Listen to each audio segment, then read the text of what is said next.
When I was 10, my cousin committed suicide. My aunt lived in this house this occurred in, and she couldn't bear to live in the house afterwards, so we moved into the house to keep it in the family about 2 years following his death. Being only 12 at the time, it didn't really bother me to live in the house. I didn't know the details of the death until much later, but I had a sense that he probably died in the garage, because I got the most incredibly panicky, kinda creepy feeling whenever I had to go down there. I did find out that he did die in the garage, and had tried to stop himself before it was too late. My bedroom was on top of the garage, and I would occasionally hear noises in the garage at night.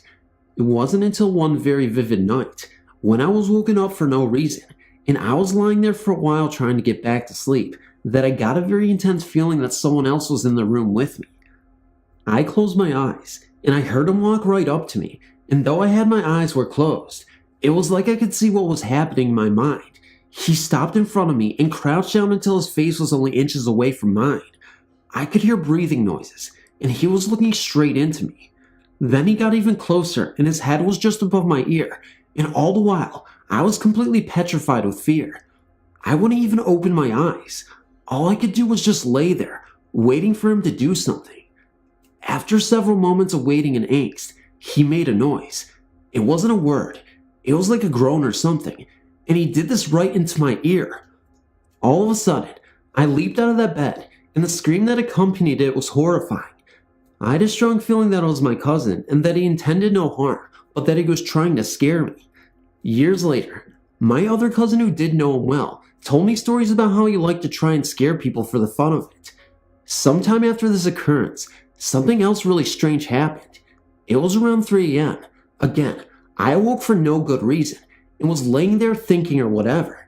I began to hear a faint music playing, and it was very hard to describe how this music intensified in my head.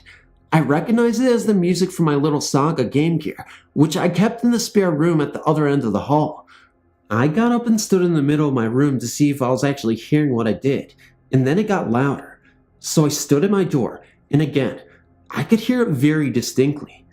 I thought maybe I had left it on or something, which I never did, but at the time I thought, well, maybe. So I went down the hall cautiously, and saw the eerie light of the Game Gear, which was on, and laying on the coffee table.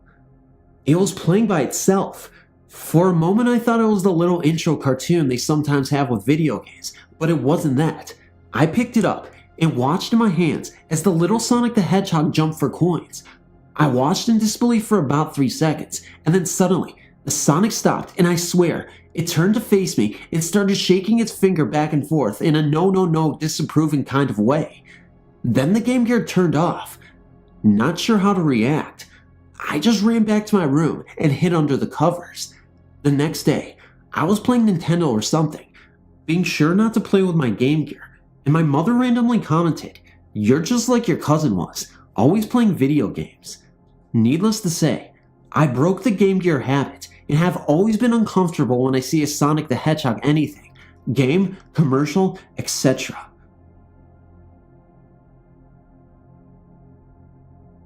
Since I was a child, I would experience strange things happening.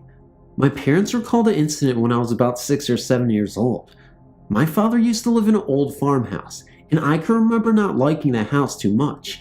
One day, my mother was in the kitchen making dinner, and my cousin and I were upstairs in the spare room where my stepfather kept his musical equipment from the band he played in. While up there, my cousin and I were at the window playing with the G.I. Jones or something to that effect. Suddenly, something hit one of the cymbals on the drum set.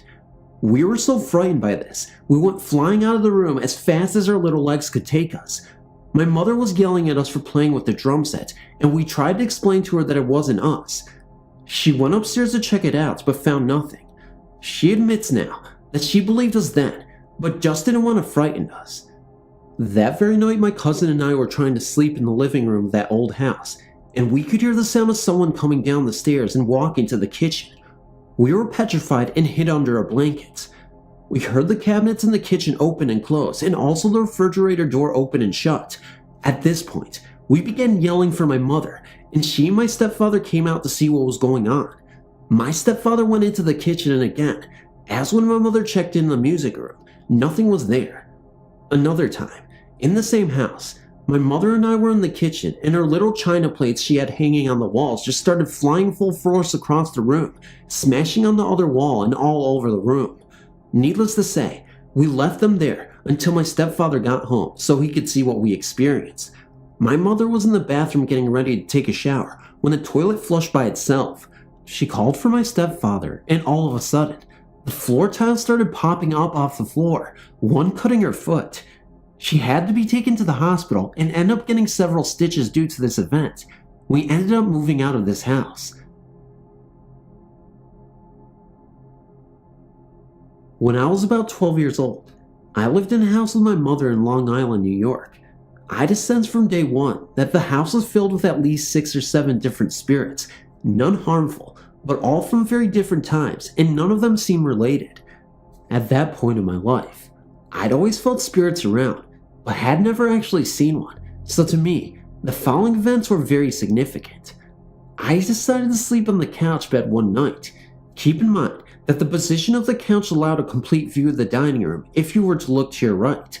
I'd settled into the couch bed when, after a few minutes, the room started to get increasingly cold. Keep in mind, it was summer, and I started to feel as if someone were watching me from the dining room. I turned to face the dining room, and sure enough, I saw a little boy standing there by the farthest window, no older than 5 or 6, white and cloudy looking, but also transparent. I could make out all of his features, bowl-cut hair that just ended just above his eyes, clothing of an early 1800s style, and he had his hands clasped together in front of him. He had no actual expression, but just by looking at him, I was overcome by a feeling of extreme sadness. I felt as if he was looking for a mother and father that he could not find. I turned my back for him for a split second, and when I turned back, he had vanished. That was the first and only time I ever actually saw the little boy, even though I continued to constantly feel him around me in the house. Not too long after I saw the boy, I found a stone near the bushes that surrounded my house. The stone had a carving in it of a year, though I cannot remember the exact year. I do recall it being sometime in the early 1800s. This led me to believe that it has some sort of significance to the boy's death, though, to this day, I'm not actually sure what that might be.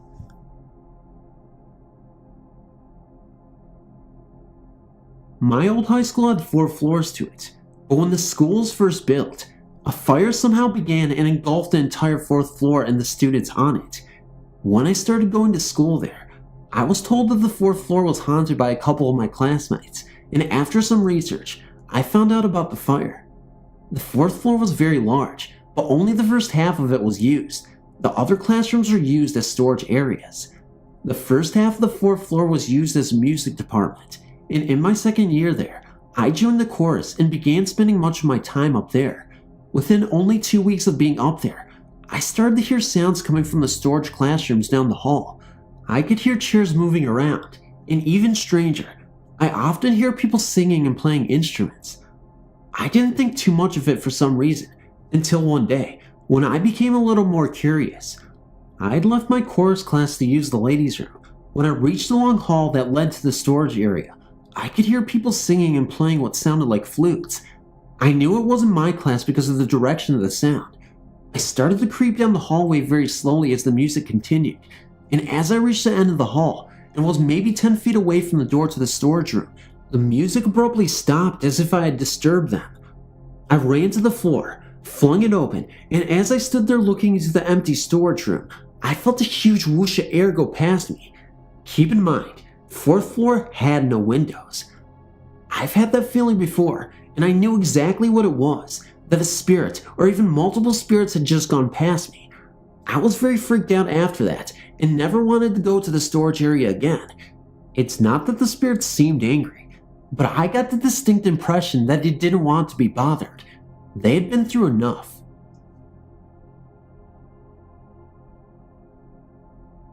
Currently, I live in Queens, New York, and to give you an example of the kind of things I experience on a daily basis, I'll tell you this. I've only lived in my new house for about 4 months. In my bedroom, I have a canopy over my bed, which is attached to the ceiling and encloses the entire bed. On many occasions in the middle of the night, usually around 1 to 3 a.m., That's when paranormal things seem to be at their height. I will wake up to find my canopy opened, very carefully opened, not something I could have knocked open in my sleep. Keep in mind, there is a lock on my bedroom door, so it can't be any of my family members coming in, and as well as the canopy being open, I've seen a white figure, an outline of a person, definitely adult, but I'm not sure if male or female. Standing an open inches away from me, the minute I make any movement at all, the figure simply fades away. At first I thought I was dreaming it, but I've been through enough to know it's not a dream, and I'm definitely fully awake when it happens. My first haunting started when I was about 6 years old. I was raised in New York from 1953 to 1962. I played with a particular clown doll that was most unusual in its appearance. Its face was fully painted like a clown, and its hat was long and pointed with a small ball on top that stood straight up. That doll was quite haunting just looking at it, especially his smile. Regardless, it was my favorite doll. For some reason, I loved to play with that doll, and nothing else. I didn't even want to play with the neighborhood kids. I was a lonely child, and most of the day, all I did was rock in my little red rocking chair and daydream. Only recently, my mother told me that she gave me the clown doll and my little red rocking chair. That would explain my fascination for the clown doll and my little red rocking chair, because I longed to be with my mother. My aunt and uncle raised me because my father was killed in a car accident when I was just a year old. My mother couldn't afford raising 2 children alone, so she sent my brother to live in North Carolina with her sister and brother-in-law, and I stayed in New York with my father's sister and her husband. My aunt thought that I was missing out on my childhood by rocking in that chair and playing with the little clown all day, but I had my reasons. I kept rocking and playing with my doll. One evening, my uncle was out all night playing cards with his friends. Usually, when my uncle was out for the night, my aunt would ask me to sleep with her.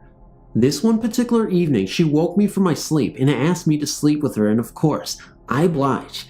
I now believe that my aunt had seen ghosts in her bedroom and was afraid to sleep alone.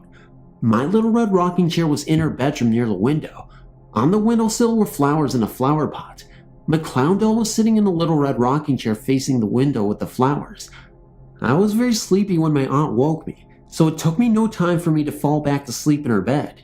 For some reason, I woke around 3 o'clock that morning and heard my chair rocking by itself. I turned my head in the direction of the rocking chair and witnessed the most profound thing I've ever encountered. My clown doll was rocking in the chair and playing with the flowers from the windowsill. The ruined reflection gave the most frightening silhouette image. The shadow of my doll rocking in my rocking chair and moving around like a person, playing with the flowers, just terrified me beyond explanation. I couldn't believe my eyes. I was not dreaming. This was real life, and I was scared like never before. My fears heightened when the doll stopped rocking and just suddenly turned its head in my direction. My heart stopped. The doll was now looking in my direction and proceeded to get out of the rocking chair and walk in my direction.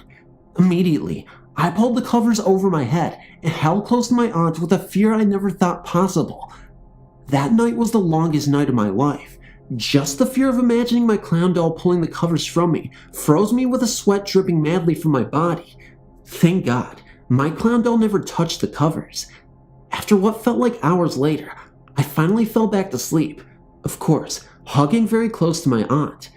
When I woke up in the morning, I found my doll still sitting in my little red rocking chair with the most hideous smile on its face. I screamed like a baby and pleaded with my aunt to remove the clown doll from my little red rocking chair and throw it away. I never told my aunt this story, and I never saw that doll again until about 40 years later. To my surprise, a coworker brought it from a website that sold old dolls from the 50s. I stood and watched as my coworker unwrapped the doll from its packaging in the office. Immediately, I recognized it was my old clown doll by the hideous smile of its face. As soon as I saw that doll, I asked my coworker to please put it away immediately and explain my childhood fears surrounding the clown doll. This is a true story. Now here's my explanation. Through my years in the ministry, I've been involved in many demons, ghosts, and angels. I've seen things move around with no human interference, even in my apartment. It's as though someone was there trying to move the objects themselves. In fact, poltergeist activity is known to throw or move items around. Therefore, mischievous spirits can make things like dolls move at their own will. The basic fact of my haunting is that I was watching a demon in action. I'm no longer a minister, at least for now. I realize now that I'm very susceptible to spirits, ghosts, demons, and angels. My journey through the spirit world has been both scary and intriguing, and from this, I know there is a God, and equally know there are demons as well. My family is pretty much known to have their fair share of supernatural experiences. We don't always enjoy them. We don't always get frightened. We just try to act as if they're normal. My mother, my older sister, and I all seem to have dreams that give us insight into what will happen. When the three of us all dream of something that is symbolic of or related to death, around the same time, then someone we know passes away. It's not something we enjoy, but well, we deal with it. When I was 2, my mother and I lived in a small 2-bedroom apartment in a brownstone in Brooklyn, New York. The house itself was not haunted, as far as we know, but then again. Anyway, there would be plenty of occasions in which I was placed in my crib, and after everyone was asleep, they would come. I didn't exactly face what they were until I was around 21 years old. They would come to my bed at night and just stand there disguised as my mother, my father, and sometimes uncle. They wouldn't exactly try to harm me, but they had to know I was frightened out of my mind. I would realize they weren't my family members because they would start talking at a very slow pace and then speed up to something incredibly unintelligible, and sometimes even a different language unknown to humanity. And those things, they weren't good. They all had this interesting way of moving, almost in a shifty way. Years later, I stopped seeing them, and I found myself talking about something with my friend of mine over the phone. I'm not sure how we got into it, but the next thing I knew, we started talking about them, and I was trying to act as if they were just figments of my imagination, until it confirmed that they were labeling them demons. It's a rare occasion when they visit my dreams, or bother me these days. I'm not sure what they were looking to get through to me, though. I had been renting what I believe to be a haunted apartment in a rural town in New York called Gardner. It is actually a very old house that was made into 6 different apartments, probably built in late 1800s. I knew right away that there was another presence sharing my home, and at times, it made me very uncomfortable. I decided to have a very religious woman, minister, that I know, over to bless my home, as she told me she wanted to many times. She seemed to think my problem was with demons, not ghosts. I don't know all about that. However, I do know after she left, a series of strange things began to happen. Immediately after she left, I decided to take a bath. While in the tub, I got this strange, prickly feeling that something was watching me, and when I glanced to my right, there was a woman standing in my kitchen glaring at me. An awful feeling came over me, as if I could feel this woman's anger towards me. I quickly wrapped a towel around me and ran into the living room or bedroom area to find my boxer badge on my bed, ripping my Bible to shreds. Very unusual behavior for her. Later that evening, I was awoken from a horrific dream by what felt to be breath on my cheek. It felt like every hair on my body was standing straight in the air, and I was so cold I could hardly breathe. I looked over to my dog, who was growling in the direction I felt the breath come from and backing away with a look of terror. Needless to say, I was out the door so fast, I left the ghost spinning.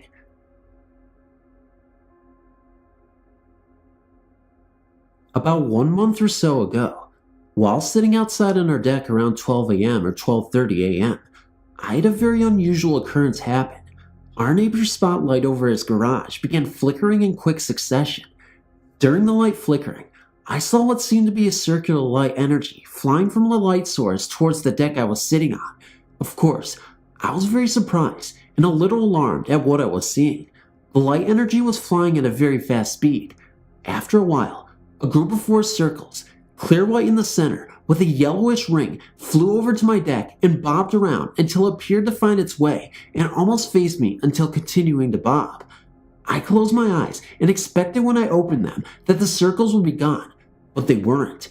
The configuration was that 2 of the circles were side by side.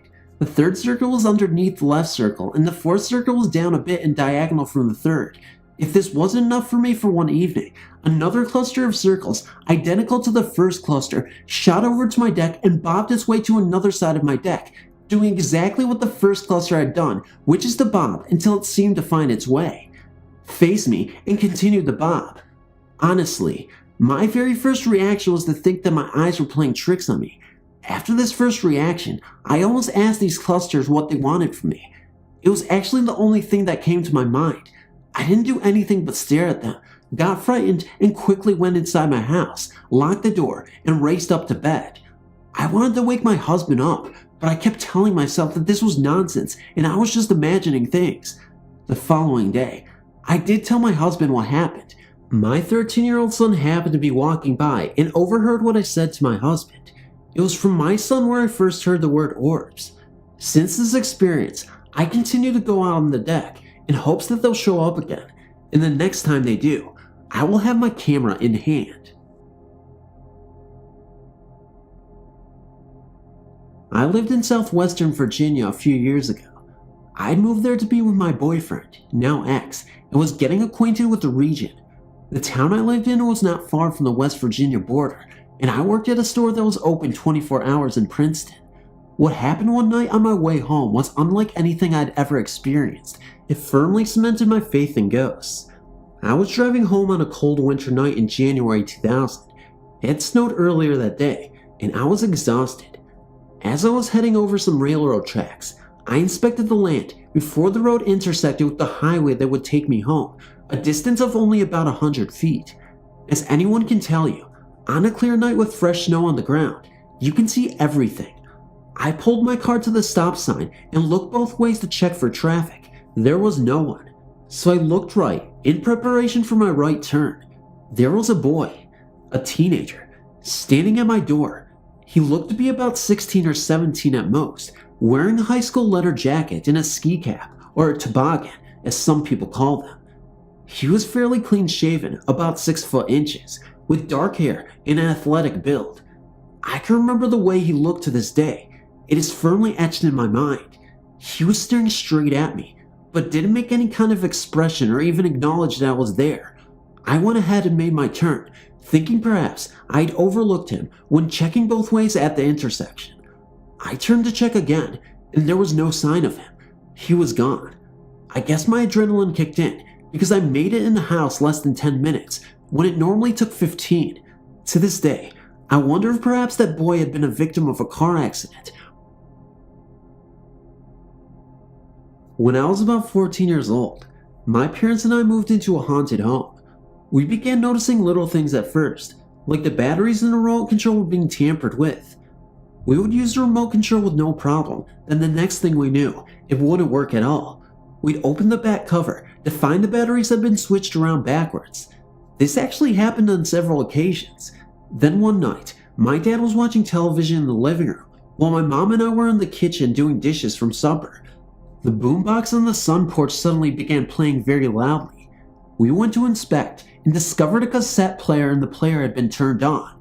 It scared the living daylights out of us because we knew the only way it would come on was if someone had physically pushed down on the play button to play.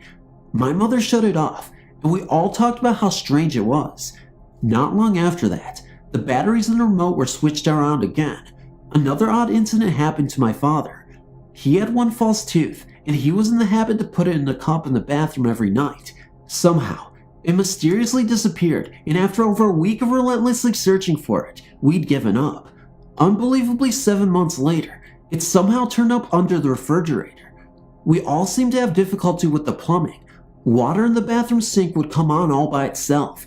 I also remember feeling strange about our basement. It wasn't used for much, except to store stuff and house the furnace. It was damp and wet because there was a leak whenever it rained. For some unexplainable reason, I feared that basement. I wouldn't even go down there unless I was asked to retrieve something. The door to the basement was always kept shut, but I would often find that the door was open on its own, while no one else was anywhere near that area. I, my cousin, and a friend of mine had a horrible encounter one night. We were young kids and doing pretty much what little girls do, acting silly and talking girl talk. It was late in the morning hours, and when I went into the bathroom, the basement door opened on its own.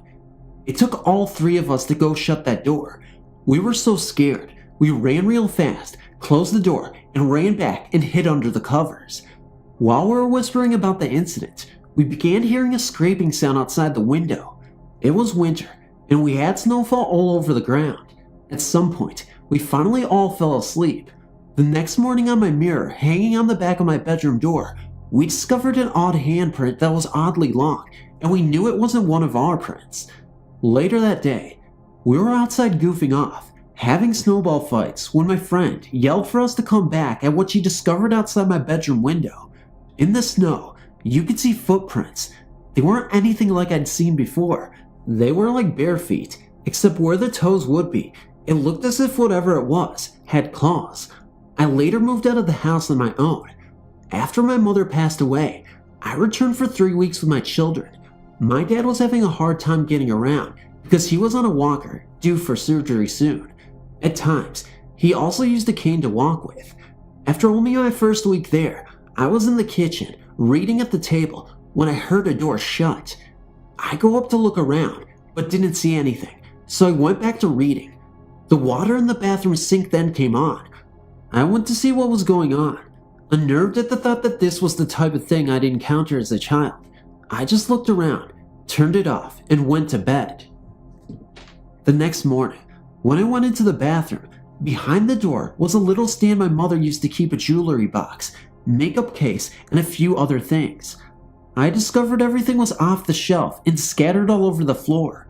Nothing happened for the next few weeks, up until my last night there. The kids were all watching television when the remote suddenly quit working. We discovered the batteries were switched backwards, exactly as they had been when I used to live there. Dad confided to me that after I'd moved out years before, things continued to happen. Little things like finding stuff in the bathroom scattered on the floor, and once finding a coffee cup lying on the kitchen floor. About 3 days after I returned home, my father called me to ask if I'd seen his cane. I replied that the last time I'd seen it, it was in his bedroom behind the door. I ended up having to go back over there to help him find it, but we never did find it. After buying a new one, about 1 or 2 weeks later, he was cleaning out a closet and found the old one. Paranormal is a part of everyone's life, but not everyone noticed it. My first encounter was around 18 years ago, when I was 10. It was Christmas morning when I lost my father. It was a devastating loss for all of us. Since then, I don't want to celebrate Christmas. Anyway, let's get to the point. The day after the funeral, I was sitting in my room. I was bummed. I didn't want to accept the truth. And then it happened. I heard my father's voice, calling my name not once, not twice, but 3 times. I couldn't believe my ears, and I raced out of my room into the kitchen. My eyes were starting to water because I didn't see him. I started to cry and headed back into my room. Then I realized that it was very bright winter's day. I mean, it was freaking December 26th, and then I saw him. My dad was standing before me, smiling, surrounded by that light. I stared at him for what seemed to be hours. Then suddenly, light started to flicker, and I heard him talking directly to me. He said to me, "I'm sorry. Be good. I have to go now. Goodbye." And then he disappeared with the light. That was the last memory I had of him. The next experience was 4 years ago, when I was in my neighbor's house. My neighbor, let's call her Z, lived with her father, let's call him A, who by the way was a creepy guy. However, Z was gifted. She could see the future through cards. I was stunned when she told me things known only by me. I went there often times, but every time I took even the slightest look to A, my head started to hurt like hell. When I shared that to Z, she told me that I was sensitive. Every time, when I get a headache, I was in a way cleansing the negative energy. I shook it off because that couldn't be true. After the seance, you know the cards. She told me that I have a big hole in my heart, a hole full of pain and sorrow. She started to cry and told me that soon, very soon, I will lose someone very close to me, and I needed to be strong at that moment. After that, I stopped going there, and a week later, she died, leaving behind her awful father. I know it's a terrible thing to say, but he was evil. I can't explain how I know, I just do. 10 days after Z's death, A got ill and died. I know my stories aren't as exciting as the others, but they are true. Just letting you know that the person who I was supposed to lose was my mother, who died a year after Z and A. You may say it's a coincidence, but it's not. Every time I pass Z's house, I get the same headache, and I get the feeling that someone is watching me through the second floor windows where A lived. I'm 28 now, and I still get that feeling.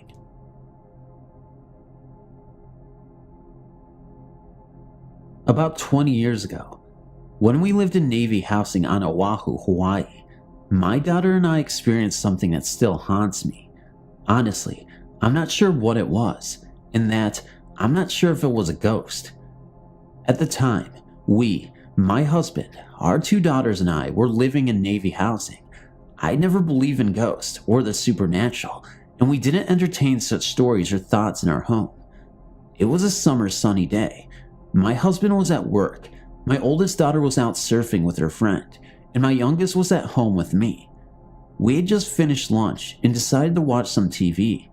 The TV room was just off the living room, dining room, and filled with windows and 2 doors, one to the kitchen and one to the backyard. There was a wall composed of 2 large sliding doors that separated the living and dining room from the TV room.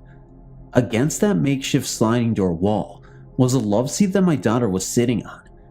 I was sitting on a chair opposite the love seat. The TV was to the side of us, on a low bookcase below a bank of windows.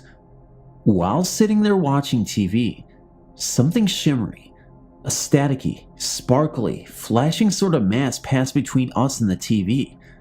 It had entered from the living room into the TV room and then moved across the room and out the back door.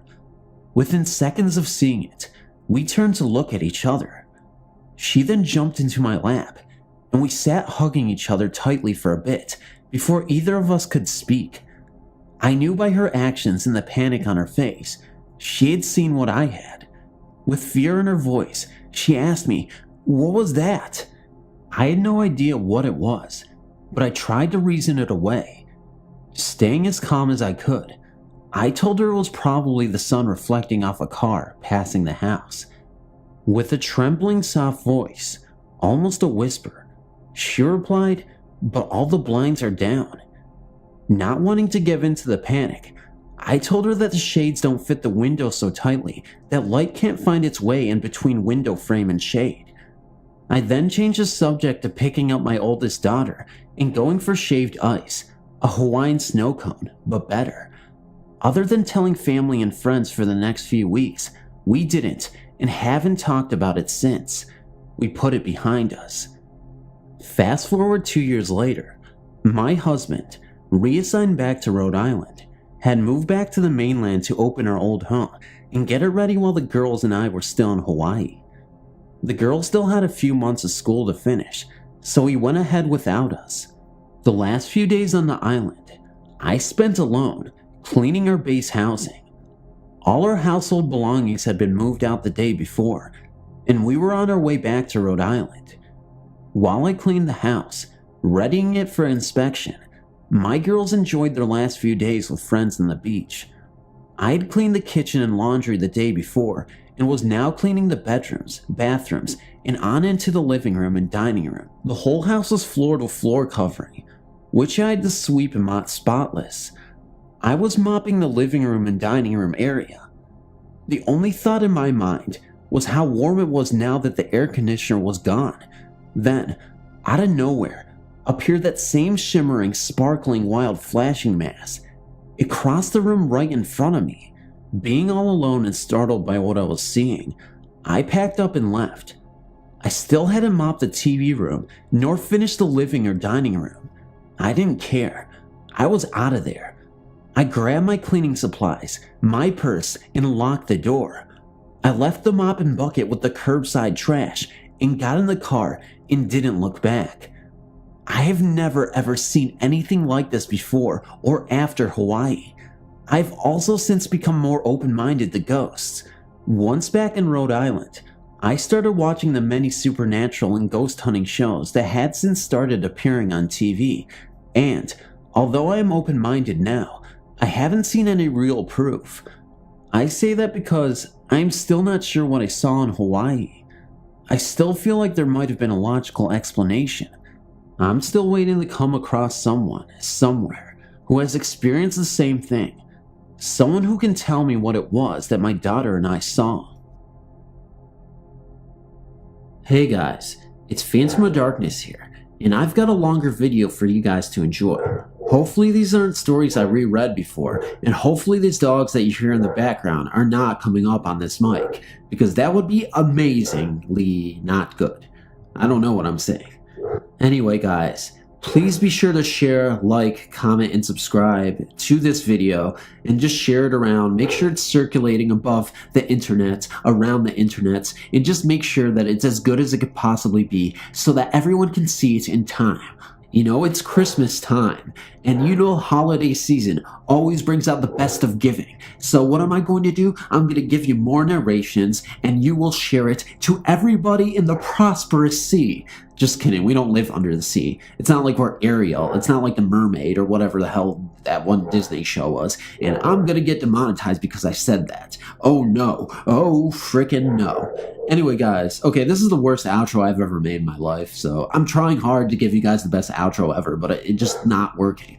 Anyway guys, good night, good morning, and I'll see you in the next video. Love you always. Ha ha ha, you thought I was going to end the outro then? No, I'm not going to do that. Not after I talked about Ariel and living under the sea with the Disney characters and such. Yeah, why would I do that? I mean, this is product placement, right? I'm talking about Ariel, and I don't even know how that shit works. I'm a YouTuber. See, I want to tell you that I know all these things, like I'm really intelligent when it comes to like business, like savvy and everything, but all I do is tell you guys to share the video, and I mean, that's just it. So, I mean, I don't know why I'm finding excuses to talk to you guys, basically. I don't want this conversation to end because, I don't know, I feel like it's an interaction that we're having personally with each other, and so when I end this outro, this very, very long outro that has completely no purpose to it, you guys at the end of the day will be like, what the hell, I don't understand this, but I'm gonna laugh anyway, because that's what outros need. You need to just share the video. And then after that, we can talk about how you shared it, like a piece of pie or something. Not the mathematical calculation pie. Nobody cares about that. Nobody likes math. I like math, actually. I'm a really big fan of math. No, I don't really like math. I'm just kidding. That's why I'm doing YouTube, because I'm not an architect or anything like that. Anyway, guys, no, seriously, good night, good morning, and I'll see you in the next video. Love you so much. Please stay safe during the holidays. I love you all. And just remember that if there is a way, things will happen, and it will be successful if you make it happen. Just go with it. I'm crazy.